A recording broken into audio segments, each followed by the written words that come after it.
The last evening when I was here, I sat down with a lady, with a sister, and she said, "Okay, these are the 5 pillars of Islam, and these are the 6 beliefs, and how do you feel about those?" And I've been like, "Oh yeah, I've been reading that. I'm all, I got those."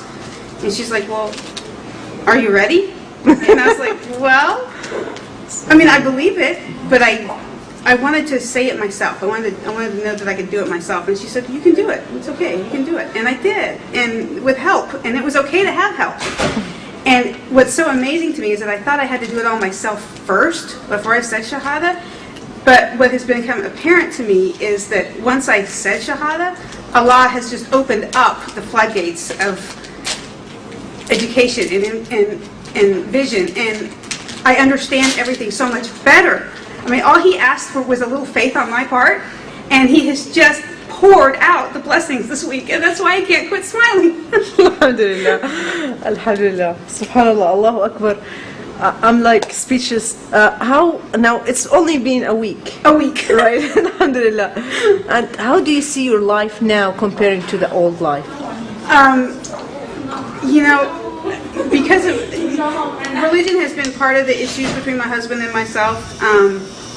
There's been a lot of tension, and we had a very frank conversation with one another during this week, and it was a conversation that we've obviously been put off for a long time, and it was a conversation that you expect to go very badly, and yet with my faith and with knowing the future of my life now, and how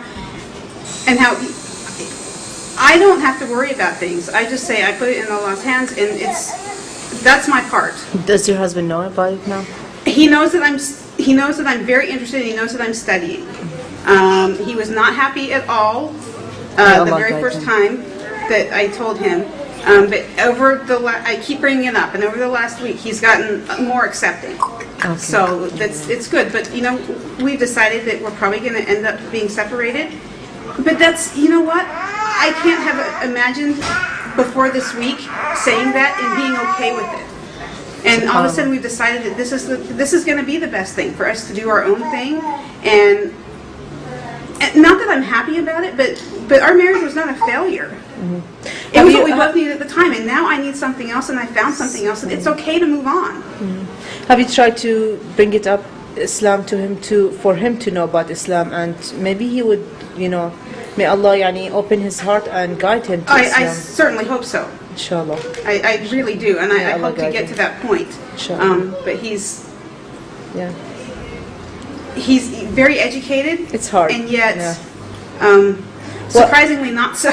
Subhanallah, this is a test from God. I mean, everybody become Muslim at the beginning of their Islam. They go through a lot of hardships. Whether their family, their husband, work. Sometimes some people get fired because of that. Scarf on their head or something like that. But this is a test for Allah to know your faith, and even to make you stronger as well. Yeah, so alhamdulillah. So my last question is, what message would you give to the world for the non-Muslims? That they have even people who think that they're educated have no real understanding of Islam.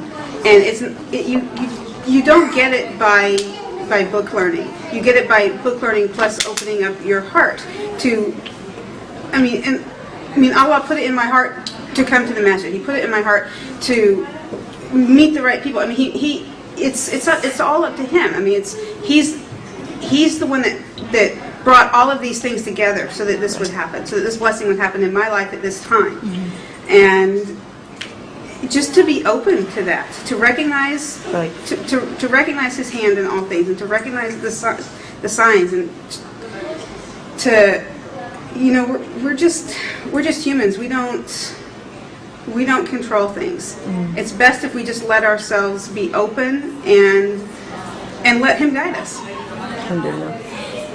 Thank you so much, sister. May Allah bless you, and thank you so much for giving me that.